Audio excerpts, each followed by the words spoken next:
నమస్కారం S channel news కి స్వాగతం. ఈనాటి వార్తా విశేషాలు. ఖమ్మం పాత బస్ స్టేషన్ ఎదురుగా ఉన్న వీధి వ్యాపారుల కేంద్రంలో స్థానిక పేదలు వికలాంగులకు వ్యాపారం చేసుకునేందుకు అవకాశం ఇవ్వాలని వారు డిమాండ్ చేశారు.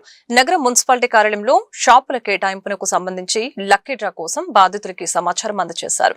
అయితే గంటల తరబడి వేచి చూసిన డ్రా తీయలేదు. ఈ క్రమంలో మున్సిపల్ కార్యాలయం ఎదుట బాధితులు ధర్నా చేపట్టారు. ఒకే వర్గం వారు వ్యాపారం చేసుకోవటం సరైంది కాదని, తమ జీవనోపాధిని కూడా ఆలోచించాలని వారు కోరుతున్నారు.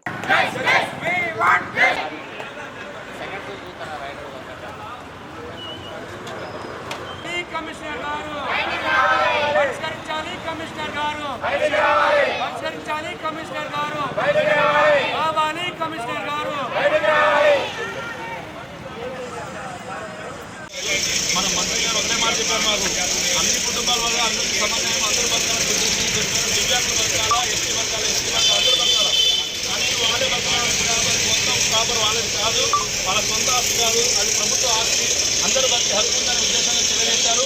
ఆ విధంగానే మేము ఏదైతే ప్రభుత్వం ఏదైతే ఆదేశాలు పెట్టిందో ఆ ఆదేశాల ప్రకారమే పోయిన ఎప్పుడు కూడా. కానీ ఇవాళ జరిగిన వాతావరణం వల్లే కలిపం కావడం జరిగింది సార్.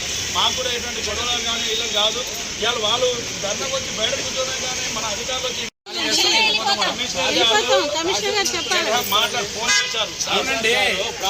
మాట్లాడతానండి. ఇప్పుడు ఫోన్ లో మనం కూడా మాట్లాడే సమస్య ఇప్పుడు ఒకరికి వెళ్ళిపోతాం, వాళ్ళందరికీ వెళ్ళిపోతారా?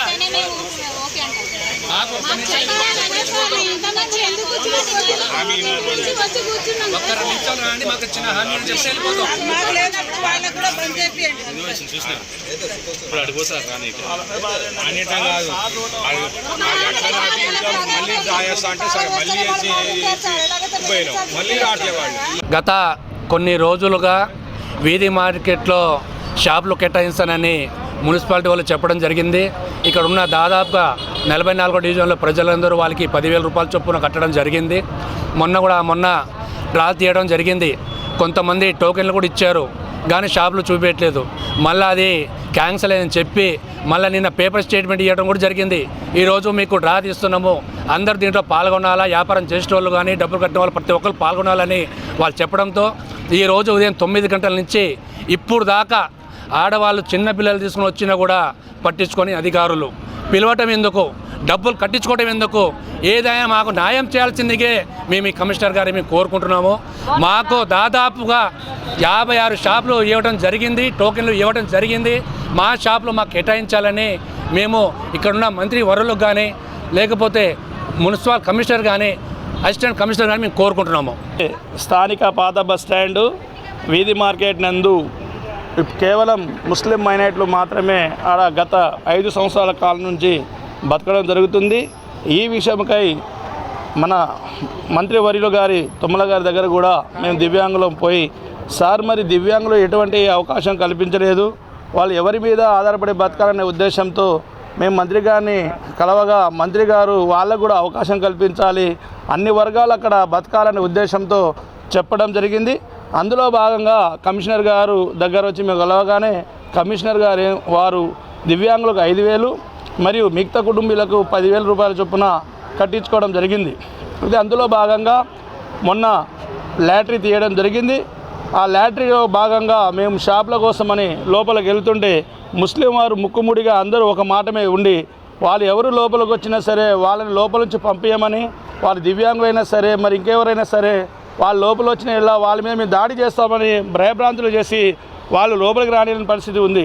అయితే ఇవాళ మరలా కూడా మేము డ్రా తీసే పరిస్థితి జరుగుతుందనే ఉద్దేశం చెప్పేసి మా మున్సిపల్ కార్పొరేషన్ వారు మన భక్తరామదాస్ కళాక్షేత్రంలో ఎస్టీ కుటుంబీకులు మరి ఎస్సీ కుటుంబంలో అందరినీ పిలిపించుకొని అక్కడ కూర్చోబెట్టుకునే సమయంలో డ్రా తీస్తారనే ఉద్దేశంతో పొద్దున్నే 9 గంటల ప్రాంతంలోకి భక్తరామదాస్ కళాక్షేత్రంకి వచ్చినట్టు మహిళలు చిన్నపిల్లలను తీసుకొని పాపం ఏం తినకుండా కూడా కూర్చొని ఇప్పటివరకు కూడా కూర్చొని ఉండి వారు ఉన్న కూడా ఇప్పుడు మళ్ళీ మన డిప్యూటీ కమిషనర్ గారు వీళ్ళు ఏం చెప్పారు, మళ్ళీ ఇంకొకసారి పెట్టుకుందామనే సంభావన చేస్తున్నారు.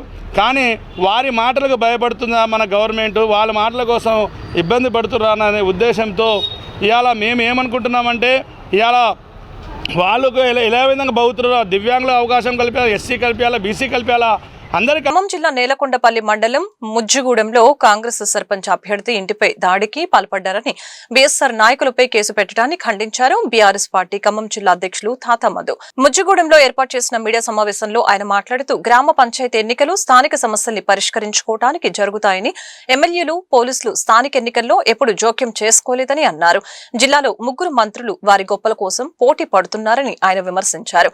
గ్రామ పంచాయతీ ఎన్నికల్లో అధికార పార్టీ నాయకులే సమస్యలు సృష్టిస్తున్నారని, చెడు సంస్కృతిని జిల్లాలో 3 మంత్రులు తీసుకువచ్చారని ఆయన మండిపడ్డారు. సర్పంచ్ ఎన్నికల్లో పోటీ చేసే ప్రతిపక్ష పార్టీల అభ్యర్థుల్ని ఇబ్బందులు పెడుతున్నారని ఆయన ఆరోపించారు. ముజ్జగూడెంలో బీఆర్ఎస్ పార్టీ గెలుస్తుందని అధికార పార్టీ నాయకులు కుట్రకు తెరలేపారని ఆయన అన్నారు. కాంగ్రెస్ పార్టీ అధికారంలోకి వచ్చాక దుష్ట పరిపాలన సాగిస్తున్నారని ఆయన ఆగ్రహం వ్యక్తం చేశారు. సర్పంచ్ ఎన్నికల్లో సిపిఎం, బీఆర్ఎస్ కూటమి అభ్యర్థులు విజయం సాధిస్తారని ఆయన తెలిపారు. మీరే మా వార్డు మెంబరు, మీకు ఇంత డబ్బులు ఇస్తాం, ముట్ట చెప్తామని చెప్పేసేటువంటి ఒక వాతావరణాన్ని రాష్ట్రంలో ప్రత్యేకించి ఖమ్మం జిల్లాలో క్రియేట్ చేయడం అనేది జరిగింది. ఏ రోజు కూడా, ఎందుకంటే ఎగ్జాంపుల్ ఉపేందర్ రెడ్డి గారు పాలేరు ఎమ్మెల్యేగా ఉన్నారు 5 సంవత్సరాలు. ఏ కాంగ్రెస్ నాయకుడికి ఫోన్ చేసో ఏ ఇతర పార్టీలకు ఫోన్ చేసి మీరు విత్డ్రా కానీ నేను డబ్బులు ఇస్తాం మా పార్టీలో చేరండి అని ఏ రోజు కూడా ఎవరికి చెప్పారు. ఒక దుష్ట సాంప్రదాయాన్ని, ఒక చెడు సంస్కృతిని ఈ జిల్లాలో ఈ 3 మంత్రులు ఎమ్మెల్యేలు కలిసి ప్రవేశపెట్టారు. దానికి తోడు రకరకాలుగా పార్టీ ఎవరైతే కాంగ్రెస్ పార్టీకి వ్యతిరేకంగా పోటీ చేస్తున్నారో వాళ్ళ మీద అక్రమ కేసులు బనాయించడం, రకరకాల ఒత్తిళ్లు పెట్టడం, కుటుంబాలను ఇబ్బందులు పెట్టడం, కొన్ని గ్రామాల్లో రైతులను ఇబ్బంది పెట్టడం, వాళ్ళ గతంలో ఎప్పుడైనా దారులు ఉంటే ఆ దారులు మూసేయటం, లేకపోతే ఇతర ఏదన్నా చిన్న చిన్న ఇష్యూస్ ఉంటే వాటిని పట్టుకొని పెద్ద ఇష్యూస్ చేయటం, ఇట్లా ఏంటంటే గ్రామాల్లో కలజడి సృష్టిస్తే పరిస్థితి ఉంది. దానిలో భాగంగానే ఈ ముజ్జగూడెంలో నిన్న ఒక జరగనటువంటి ఒక కుట్రకు తెరలేపారు. ఈడ ఓడిపోతున్నామనేటువంటి విషయం వాళ్ళకి అర్థమైపోయింది, కాంగ్రెస్ పార్టీకి అర్థమైపోయింది. ఈడ ఖచ్చితంగా బీఆర్ఎస్ పార్టీ సిపిఎం కూటమి గెలవబోతుంది అనేటువంటి వాస్తవాన్ని వాళ్ళు జీర్ణించుకోలేక ఇక్కడికి వచ్చి ఒక కుట్రకు తెరలేపారు. మా ఇండ్ల మీద రాళ్ళు వేశారు, మా ఇండ్లు బగలగొట్టారు, మమ్మల్ని చంపడానికి హత్యా ప్రయత్నం చేశారనేటువంటి ఒక 3D సినిమా క్రియేట్ చేసి దాన్ని పోలీసు కంప్లైంట్ చేశారు. సరే ఏం చేశారు, పోలీస్ వెరిఫికేషన్లో అది రాంగు, తప్పు, ఇది కాంగ్రెస్ పార్టీ వాళ్ళు చేసింది అనేటువంటిది పోలీసు వాళ్ళ వెరిఫికేషన్లో బయటపడ్డటువంటి విషయం. నేనేమంటున్నా అంటే కాంగ్రెస్ పార్టీ బీఆర్ఎస్ పార్టీగా అధికారంలో ఉన్నప్పుడు ఏ ఒక్కరిని ఎక్కడ కూడా ఇబ్బంది పెట్టలేదు. ఈ కుట్రకు పాల్పడ్డ వ్యక్తి మీద కూడా SC/ST కేసు అయితే స్వయంగా కందాల ఉపేందర్ రెడ్డి గారే కాదు తీసేయండి, అలాంటి కరెక్ట్ కాదు పద్ధతి, నేను ఎమ్మెల్యే ఉండగా ఇలాంటి జరగకూడదని చెప్పినటువంటి వ్యక్తి ఉపేందర్ రెడ్డి గారి పక్కన ఉన్నారు.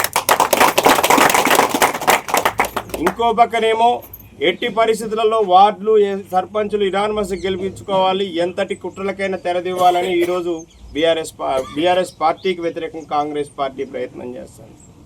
ఇవాళ గ్రామాల్లో ఎమ్మెల్యేలే బెదిరిస్తున్నారు, మీరు మాకు ఓటేయకపోతే, మేము గెలవకపోతే మీకు పథకాలను రద్దు చేస్తామని ఎమ్మెల్యేలే హోంకరిస్తూ ఉన్నారు. మీ అయ్యా జాగీరా పథకాలు మీరు ఆపేయటానికి? ప్రభుత్వ సొమ్ము నువ్వు ఇస్తున్నావు. మేము ఏ రోజు కూడా చెప్పలేదే. ఇక్కడ గొర్రెల స్కీమ్ వస్తే లాటరీ పెట్టాడు, మా బ్రహ్మయ్య గారు ఏం లాటరీ తీయలేదు, లేకపోతే ఉపేందర్ రెడ్డి గారు ఆఫీస్లో కూర్చొని లాటరీ తీయలేదు. ఇక్కడ ముదిరాజు కుటుంబాలు ఉన్నాయి, ముదిరాజుల్లో బీఆర్ఎస్ సిపిఎం వాళ్ళకే ఇవ్వలేదు చాప్ పిల్లలు, లేదా మోపెళ్ళు కానివ్వండి, లేకపోతే వలలు కానీ అందరికి ఇచ్చారు. అట్లాగే డబుల్ బెడ్రూమ్ ఇల్లు వచ్చినా, రేషన్ కార్డులు వచ్చినా, ఏ స్కీమ్ వచ్చినా కానీ, కళ్యాణ లక్ష్మి వచ్చింది, కళ్యాణ లక్ష్మి ఈ ఊర్లో కాంగ్రెస్ పార్టీ వాళ్ళకి రాలేదా? CMRF ఈ ఊళ్ళో కాంగ్రెస్ వాళ్ళకి రాలేదా? ఓన్లీ బీఆర్ఎస్ వాళ్ళకే ఇచ్చారా?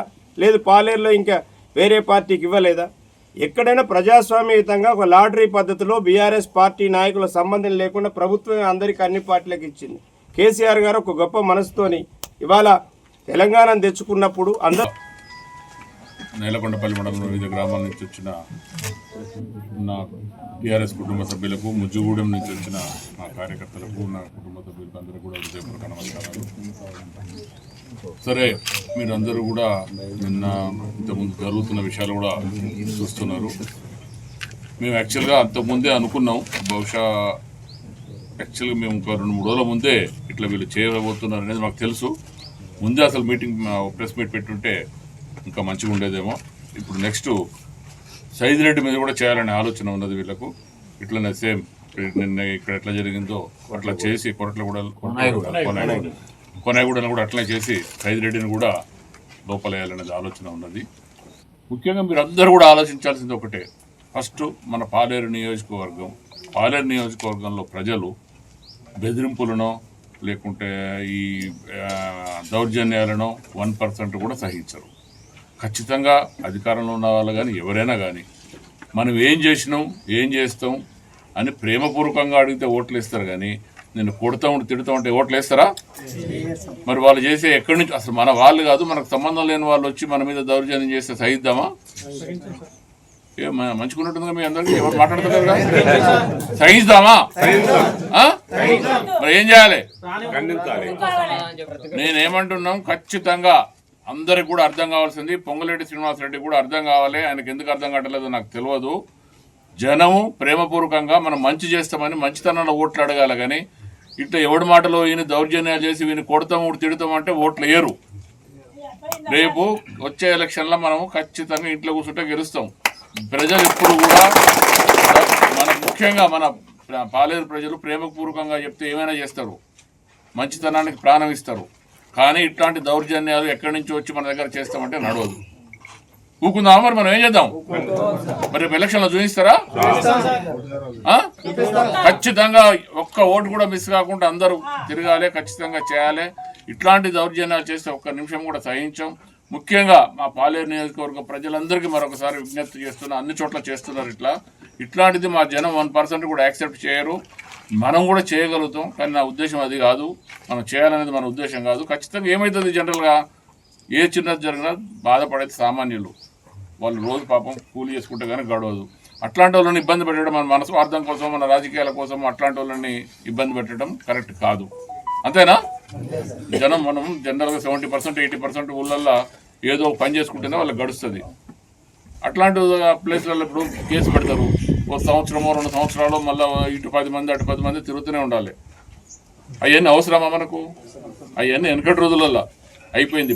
ఇప్పుడు ప్రస్తుతం అది కాదు. మరీ ముఖ్యంగా మన పాలేరు నియోజకవర్గంలో 1% కూడా ఇట్లాంటి దౌర్జన్యాలు ఇట్లాంటి బెదిరింపులు నడవు. కాబట్టి దయచేసి మీరందరూ ఆలోచించండి. ఈ వేదిక ద్వారా మా పాలేరు నియోజకవర్గం ప్రజలందరూ కూడా విజ్ఞప్తి చేస్తున్నా, ఖచ్చితంగా ఈ దౌర్జన్యాలకు ఈ బెదిరింపులకు వ్యతిరేకంగా ఓటేయండి. ఈ నెల 21న నిర్వహించనున్న జాతీయ లోక్ అదాలత్ని విజయవంతం చేయాలని ఖమ్మం ప్రధాన న్యాయమూర్తి న్యాయ సేవా సదన్ చైర్మన్ జి రాజగోపాల్ కోరారు. పెండింగ్ కేసులు సత్వర పరిష్కారానికి లోక్ అదాలత్ నిర్వహిస్తున్నట్లు రాజీ మార్గంలో అన్ని క్రిమినల్, మోటార్ ప్రమాద, చెక్ బౌన్స్, బ్యాంకు, సివిల్ తదితర కేసులు పరిష్కరిస్తారని చెప్పారు. ఈ నెల 21 అంటే 21 డిసెంబర్ 2025 ఆ రోజు ఆదివారం అవుతుంది. ఆ రోజు నేషనల్ లోక్ అదాలత్ నిర్వహించడం జరుగుతుంది. As per the directions and instructions of state legal service authority and national legal service authority. ఈ లోక్ అదాలత్లో అన్ని రకాల రాజీ చేసుకోదగ్గటువంటి క్రిమినల్ కేసులు, అంటే వీటిని కాంపౌండబుల్ క్రిమినల్ కేసెస్ అంటాము, వీటిని రాజీ చేసుకోవచ్చు.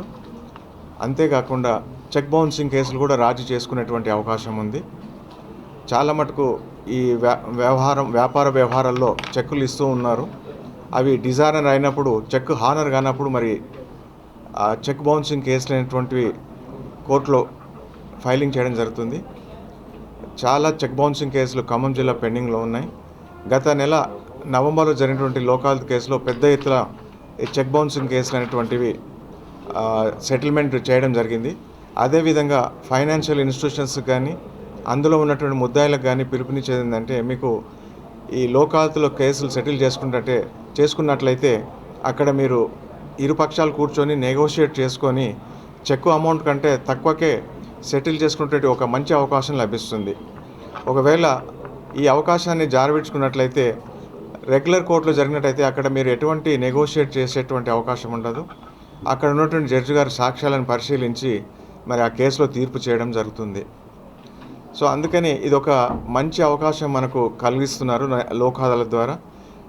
కక్షిదారులు తమ భేషజాలకు పోకుండా ఎన్ఐ యాక్ట్ కేసులే కాకుండా ఇతర రాజీ తగ్గటువంటి క్రిమినల్ కేసులు కూడా సెటిల్మెంట్ చేసుకోవాలని డిస్ట్రిక్ట్ లీగల్ సర్వీస్ చైర్మన్గా, ఖమ్మం జిల్లా చైర్మన్గా నేను కోరుకుంటున్నాను. దీనివల్ల మీకు ఎంతో విలువైనటువంటి సమయం, డబ్బు ఆదా అవుతుంది. మళ్ళీ మీకు ఇక్కడ సెటిల్ చేసుకున్నటువంటి కేసు పైన పై కోర్టుకు వెళ్ళేటువంటి అవకాశం లేదు. ఇక్కడ రాసినటువంటి అవార్డు ఏదైతుందో అది అంతిమ తీర్పు, కాబట్టి ఈ అవకాశాన్ని వినియోగించుకోవాలి. అంతేకాకుండా ఫ్యామిలీ కేసులు, ఇప్పుడు బాగా ఎక్కువ ఫైలింగ్ ఉన్నటువంటి కేసుల్లో ఫ్యామిలీ కేసులు ఒకటి, భార్యాభర్తల యొక్క పంచాయతీ, దాని నుంచి భరణం కేసులు వేస్తున్నారు, అంటే మెయింటెనెన్స్ కేసులు, తర్వాత డొమెస్టిక్ వైలెన్స్ కేసులు, ఇంకా దాంతోపాటు ఫ్యామిలీ కోర్టులో విడాకులు కోరుతూ తర్వాత భార్యాభర్తలు కలపమని రెస్టిట్యూషన్ ఆఫ్ కాంజుగల్ రైట్స్ కింద కేసులు వేస్తున్నారు. ఇంకా వాళ్ళకి పిల్లలు ఉన్నట్లయితే ఆ చైల్డ్ కస్టడీ కావాలని ఇటు తల్లి కోరుకుంటుంది, అటు తండ్రి కోరుతున్నాడు. ఆ ఇద్దరి మధ్యన పిల్లలు నగిలిపోతున్నారు. కాబట్టి వీటన్నిటి సమస్యలకు శాశ్వతంగా పరిష్కారం కావాలంటే భార్యాభర్తలు పెద్ద మనసుతో ముందుకు వచ్చి ఒక అండర్స్టాండింగ్తో కేసులను రాజీ చేసుకున్నట్లయితే అన్ని రకాలైనటువంటి కేసులను ఇంక్లూడింగ్ 498A కేసులను కూడా సెటిల్మెంట్ చేసేటువంటి అవకాశం ఉంది. ఒక కేసులో సెటిల్మెంట్ అయితే ఈ భార్యాభర్తల మధ్యలో ఉన్నటువంటి 4-5 కేసులు కూడా పరిష్కారం లభిస్తుంది. దాని ద్వారా మీ యొక్క పిల్లలు మీరు ఆరోగ్యకరమైనటువంటి వాతావరణంలో నివసించేటువంటి అవకాశం ఏర్పడుతుంది. ఇది ఒక గొప్ప అవకాశము, దీన్ని లోకాలతో వినియోగించుకోవాలి. అంతేకాకుండా ఇంకా సివిల్ కోర్టులో పెండింగ్ ఉన్నటువంటి మనీ రికవరీ కేసులు ఉంటాయి. తర్వాత అన్నదమ్ములు, అక్క చెల్లెళ్ళు ఈ ఆస్తి విభాగం కోసం పార్టీషన్ సూట్స్ అంటాం కదా, ఆ పార్టీషన్ సూట్స్ కానీ ఇంకా అదే. ఈ వార్తలు ఇంతటితో సమాప్తం. మరొక బులెటిన్ మళ్ళీ కలుద్దాం. నమస్కారం.